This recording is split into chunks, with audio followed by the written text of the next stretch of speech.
Community Podcast.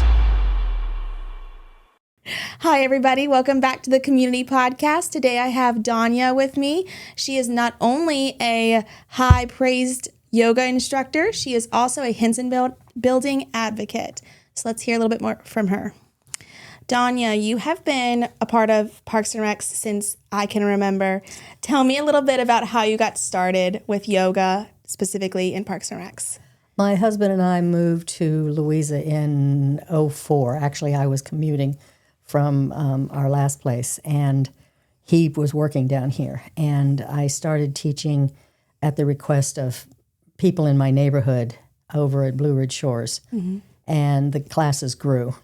And so I came and met with Jane, who was then the director here, and did a proposal for teaching yoga with Parks and Rec. Started out in the gym with people walking around while class was going on. People were playing basketball while the class was going on. It was a great lesson in concentration.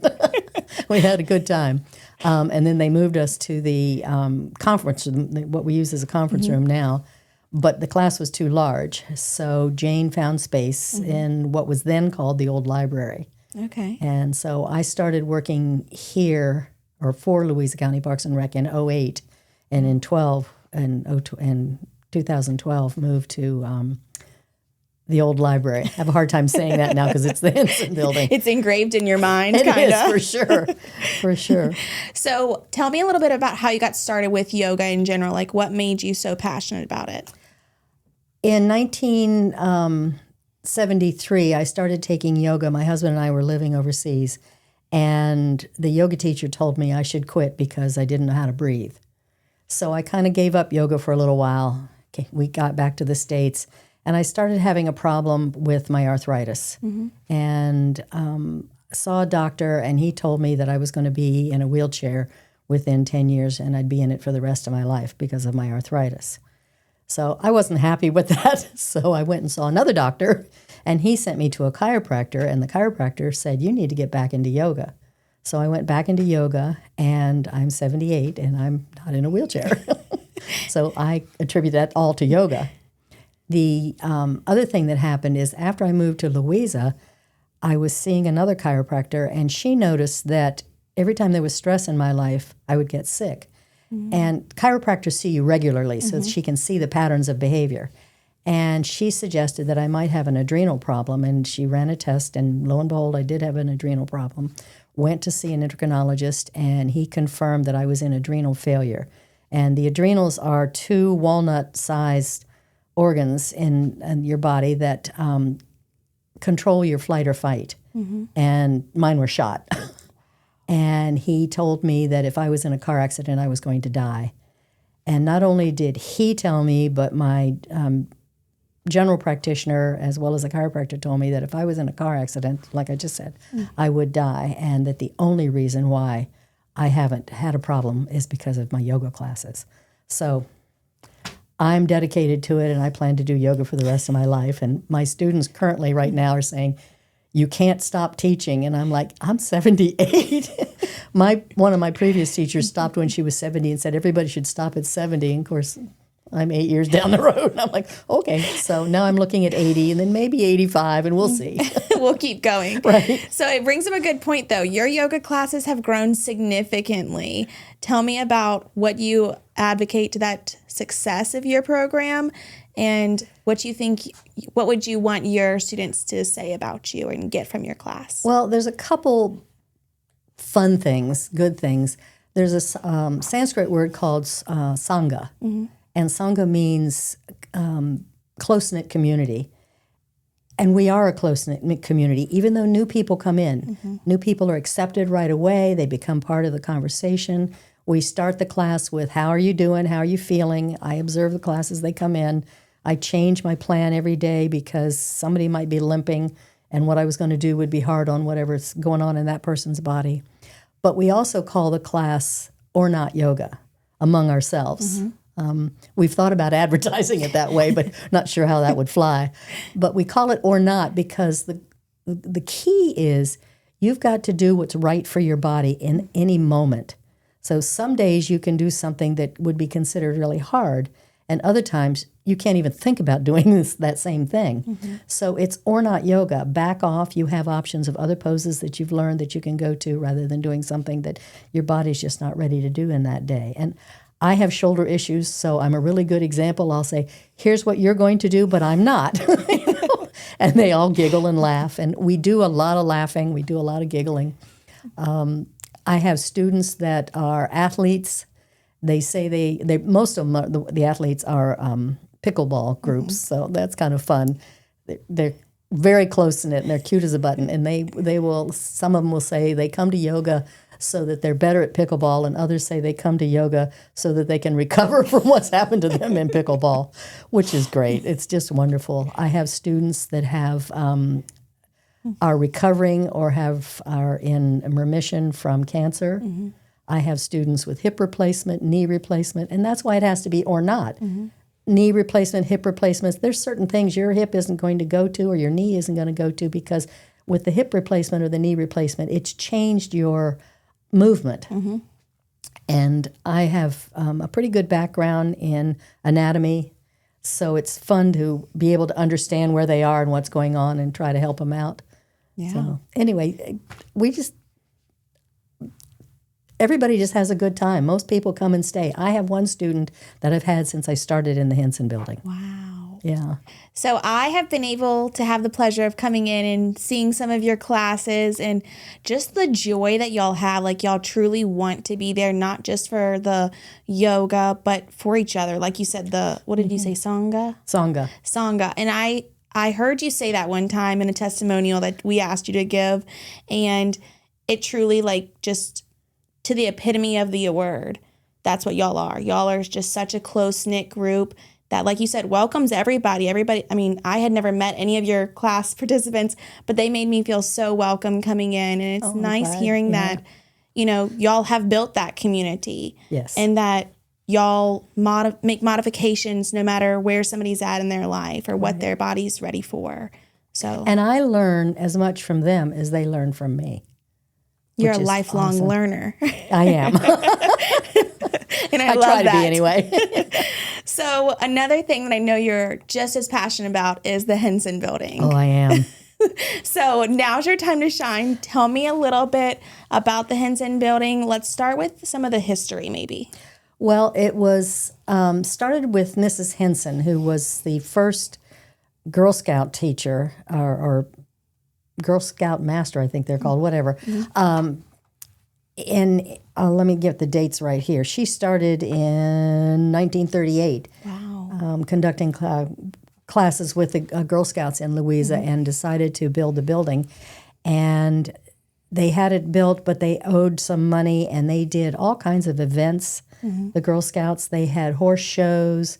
They had community dinner parties. They rented out the building.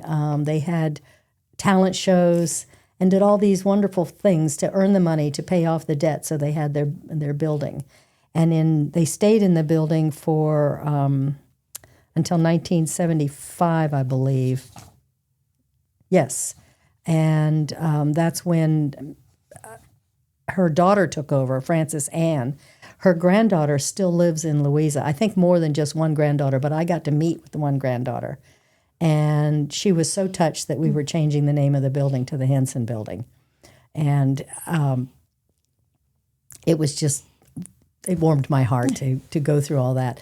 But this building is definitely a treasure. It's all wood inside, wood floors, wood walls, wood ceilings, knotty pine. It has everything we need. It's got this huge fireplace. Now, the fireplace had to be closed off after the earthquake because it got damaged, which is fine. It's a safety issue. We don't need to be burning fires in there. But it's beautiful, so it adds to the ambiance of the building. And recently, we've been able to remove some of the old cabinets from the when it was the library and have some more wall space. So in yoga, I used to teach partner yoga, but since COVID, a lot of people have been reticent to do partners just because of the closeness and germs and stuff. Totally understandable. But you can partner with a wall. And walls can also be used for students that aren't ready to take poses really deeply. They can do the same poses, but they do them with a wall and they don't have to go as far into the poses. They get all the same benefits. Yeah. And that's what we're going for. What are the benefits? The nice thing about yoga and in the Henson Building is you don't have to go to the place where something hurts. You just take it to the place where you feel it. And that's really been encouraging for the students and for me with my injuries. Yeah. So with the Henson Building, I know I have heard and seen, like you said, some improvements being done, like the cabinets being removed. Tell me a little bit about what you're hoping to see, what we're looking to see, and my list is 2 pages. But and what that like reality looks like. How can the community get behind you? Things like that. well, right now, Manning Woodward, the supervisor for the area, is definitely behind us. He's very supportive. Anderson, who's head of general services, is supporting us. But Anderson has a lot to do in the county. So things don't happen quickly, and that's fine. When I first moved into the building, there was a tutoring group in there that occupied most of the building. And then they finally disbanded, I believe. I'm not sure, but they're not there anymore. And I now have a prop closet because I have a lot of props. I have blocks, I have bolsters, I have balls, blankets, just a huge number of things. And it helps students get into their poses better. And one of the issues we've had over the years is the building has been hard to clean because all we have is a little bathroom sink, and we used to have a little tiny like trailer kitchen sink, which exploded one day, but it's also very old, and it, we all explode at some time. And that's been locked down, but there's still the bathroom sink. So the cleaning people are having to carry in big buckets and big containers of cleaning solution, and it makes it difficult for them to do their work and to dump the stuff. So one of the things that's on the books to be done this year is to take this small room that's behind the bathroom and turn it into a proper utility closet. And that's going to help. It's also going to reduce the possibility of things like a workman's comp when somebody gets hurt carrying in all these heavy things. So that's awesome. Yeah. And we also have the windows have been there forever. So it's not going to happen this year. It is going to happen down the road. They're going to replace the windows. Again, that makes the utility more efficient. And it's going to be good for us because we won't have the breeze. The front door it's tongue and groove door, and it split, which it would with age, and it had holes in it, and people wouldn't sit near there because in the winter the air would come through. And a volunteer went in and did epoxy in the cavities and replaced it and then painted it. And so now the door is solid again. And we love the door. The door is so incredible. It's this old, funky, really cool door, and we don't want anything to happen to it. So we're glad that it's more substantial now. Yeah. Other things that are going to happen someday is insulation. Let's see, let me think about what's going to happen this year. Oh, I remember. There's a back room that the Girl Scouts use to do their food service and stuff like that. And it had a little kitchenette system that you now would find in a trailer that has seen its day. And Anderson's going to replace that with a proper sink, a proper kitchen sink, a stovetop, and a real refrigerator. Oh, wow. So there's a church group in there on Sundays. Just think that after church, they'll have this stuff so that they can actually have meals with their community, which is awesome. Yeah. Also for the Girl Scouts and Boy Scouts that still use the building can use this for cooking projects and other things. So it's going to be very beneficial. That's all. Those 2 things, the utility closet, 3 things actually, utility closet, the bathroom, and the kitchenette area is going to be replaced, which is terrific. Yeah. Down the road, they'll be repairing and replacing the siding. A few years ago, we got the split units, and they've served their time, and Anderson is talking about replacing those as well. Right now, they're working, but they're etsy-ketsy sometimes. They create a balance with the heat in there. The 1.5 walls where the cabinets were removed and the vents were leveled with the floor, has increased the big unit, and we've gotten much better airflow in there, which has been awesome. Yeah. They have the county has put on a new roof and put in a new HVAC system, which is terrific. And when Jane was here, she added fans, which kept the circulation going. And when you're doing a movement class, you need that air moving. There's a dance class in there now, and I know they appreciate the fans. I'm sure they do. So let me think of other things. So I do want to touch on that real quick.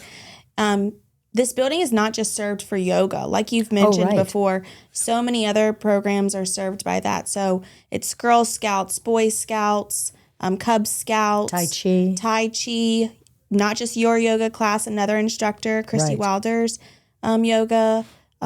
Performing Arts 2000 uses it, a church group. So this serves a wide variety and of there's people. room for other people, more. other groups to come in, which would be nice. Teachers that are out there that see this program or hear this program could consider that would be a great place to have their program. It is. It's such a warm environment. It's a great building. I'm sorry, I just love it to pieces. It has this like character that you just don't see in brand new recreation spaces. Right. And so that character is something that I hope that we are always able to hold on to because it is so just like epitome of Louisa. We want to keep our roots and keep our what held us here in the first place. Right. And that building is it. Yeah. Okay, so what role do you think a space like the Henson Building plays in fostering community in Louisa County? Well, first of all, James and everyone in LCPRT fosters community support. That's one of the reasons why I like working for you all. All of you, want to engage the community, want to provide what the community wants and needs. You're open to different ways of doing things. It doesn't have to be cut and dry one way or the other. I just think that's awesome. I really do. And because of the different classes we have, there's a lot of stuff that's for kids all over the place. You've got the playground here, you've got the gym and stuff like that for kids and adults. Yeah. You've got the skate park. There's other things going on now in the county where they're putting up fields and improving the fields. But this is a more quiet place, a more subtle place. And I think that those programs are good too. And those programs may not reach hundreds and hundreds of people, but it does reach, well... It does reach hundreds and hundreds. Before COVID, I had 110 students, so now I'm down to 70 students now. But it's rebuilding. Yeah. So yeah, it does do hundreds. So speaking about hundreds of people and the impact that has, let's talk about how many lives are able to be changed just from this Henson building. Not only your yoga, Girl Scouts, like what does that building mean for these people? Oh, you should come to record this at a yoga class and ask that question. My students in particular, because I know them, just like we're not going anywhere else. This is it. This is where we're going to take yoga. This can't change. Yeah. And historically, the county was looking at other ways to use the building, and it always came back to, nope, it's going to be for wellness classes, health-related classes. And I think that's what's doing it. It's just awesome. I can't say awesome enough. So let's touch back on you because I think you have such an interesting story and everything. What makes you so excited about your yoga program, the Henson Building, and being connected to this community?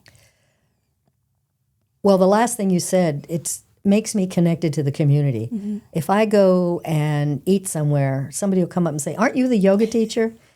And I love that Christy's now teaching because if somebody comes in and takes a class from me and it just didn't work for them, it doesn't make my class wrong, doesn't make that person wrong. It just means their needs aren't being met at that moment. So now we have a choice. We also have Christy teaching. And I worked with Christy while she was working on her certification. She's wonderful. She's very good at what she does. What she does is different than what I do. But it's still yoga. Yeah. And she's tremendous. Megan, who teaches the Tai Chi, has a really deep engagement with her students. And with my students, I know them well. For instance, I did something early last week at the schools of sixth graders, and one of the sixth graders is the grandson of one of my students. Aww. So that was kind of cool, And so getting myself to a place where I feel like I'm really part of this community, I think this is the place that I feel truly at home. And that includes LCPRT, that includes the Henson Building, that includes my classes and the friends that I've met. That's so sweet, Donya. You make me want to cry. I'm too pregnant for all this. Okay. We need a teacher that teaches yoga for pregnant people. Yes, I would agree with that. Yeah. But, I related back to your story when you had told us earlier that your first yoga teacher told you didn't breathe right. Right. Okay? And now if somebody else, not that you would ever say that to somebody, but if somebody else didn't feel like that type of connection with your class, now they have an option where you didn't have that other option. You just gave it up after that. Right. So and I also help them find another class. Exactly. That part on their journey could be life-changing like it was for you. Well, and I have had over the years students that were either in recovery or almost towards the end of life with their cancer diagnosis. And yoga helped them heal emotionally. And that's good. A lot of people think yoga is a religion, and it's not. You bring your own spirituality to the class. It's not something we get into or discuss. My classes are more asana, which is the poses, the practice, the physical part of the yoga. Yeah. I do a little bit with philosophy, but not enough. None of it gets into that realm. But it's just so, I don't know how to explain this, but so important to me that people feel comfortable and people feel safe and people are having a good time and getting some benefit out of it. And I have one yoga student who has dealt with a lot over the years, and she will call me up and say, da-da-da-da-da has happened, but I have to come to class today. So if I don't do what you're suggesting I do, is that okay? And I'm like, absolutely. You can just lay down if you want. I've had 2 students that have come to yoga, and literally that's all they've done. It's the end of class is called shavasana, which means, it really means meditation, but for a lot of people it's a nap, which is fine. And they will lie down, and these 2 ladies in different classes would just lie down. And the one of them, she said, my life is chaos and loud and noisy, and in here I can have some peace for an hour and a half. And I'm like, cool.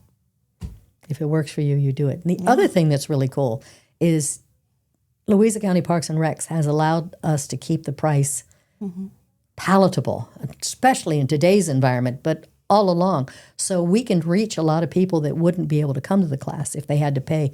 Like I have a guest yesterday, and she pays $24 to take an hour yoga.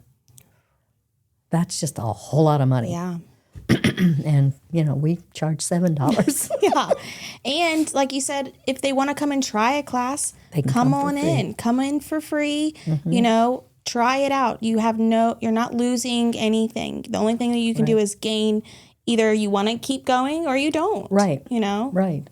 And I have students. The other thing is the flexibility that Louisa County Parks and Rec allows. I have students that go to Florida for the winter. I have one couple that goes for the summer, which I find odd, but that's okay. And they can, let's say they have 3 classes left, but they can go for the 3 months and come back, and their 3 classes are still there. They don't lose them. Yeah. And that's really important to a lot of people. A lot of people aren't getting financial support, and this helps them. Yeah. And any time that anybody is struggling with a program or costs for it, we do have a Bridging the Gap Scholarship Foundation that we are more than happy to help people in any financial circumstances. And I didn't know about that. That's great to know. Yeah. So, Good, I'll share that. we do it one per program, per brochure period, but we are happy to help and accommodate awesome. however we can. Yeah. That's what's so cool about Louisa County Parks and Rec. It really is. I think the word that our department really likes, and I've heard you skirt around, is impact. Yeah. So something that we want and we hold dear is, how are we making a difference in these people's lives? And I see you doing that so Thank you. so clear with your students and with the Henson Building. And they're doing it with me. So what do you envision happening in the Henson Building and in your program? Let's say in 5 years, what does it look like? I will probably do more talking and less physical stuff, to be honest. But that's okay. If you're her student, don't freak out. Yeah, She'll still be around. Yeah, my plan is to be around for a while. But what do I see in the future? I'm hoping the classes will grow some more. I'd like to see Christy's classes grow considerably. It takes a while to build the clientele. Yeah. When I first started, I had one student, and that was for about 6 months. And then I had two. And then I had, this was, back then I did an advanced level class. And it ended up, I had about 7 students. And then different things happened with those students. And they left the area. And we went back to doing a Tuesday, Thursday, which is a more gentle class. Monday, Friday, we do more intense poses, hold them for a little bit longer. And the Tuesday, Thursday, we do the same poses, but we do them differently so that they're less intense and we don't hold them quite as long. Interesting. I did not know that. You didn't? No. Oh, yeah. That's the differences between the two classes. I love that. That is so insightful for us to tell people, too. So, let's see. If somebody has never visited the Henson Building or doesn't even know where it's at, what would you tell them? If they know the town of Louisa, they know where the railroad tracks are going north. And I would tell them to cross the railroad tracks, take a left at the church, and the first driveway, take a right, and that's our parking lot. Yeah. And there's a little sign on the street that says Henson. So that's nice. Any final words for any viewers of ours? Any program that you want to do with Louisa County Parks, Rec, and Tourism is going to be great. And if you're interested in something that's more internally beneficial, then try yoga, try Tai Chi. Come on over to the Henson Building and enjoy the warmth and the grace of this incredible building and the Sanga of the community that we have in there. I love that. Thanks. Well, thank you, Donya, for joining us. And like Donya mentioned, if you want to join any classes, please head on over to our website. And if you want to be an instructor, we are looking at our winter-spring brochure, which is January through April. So feel free to give us any ideas for new classes. Thank you all for watching. Bye.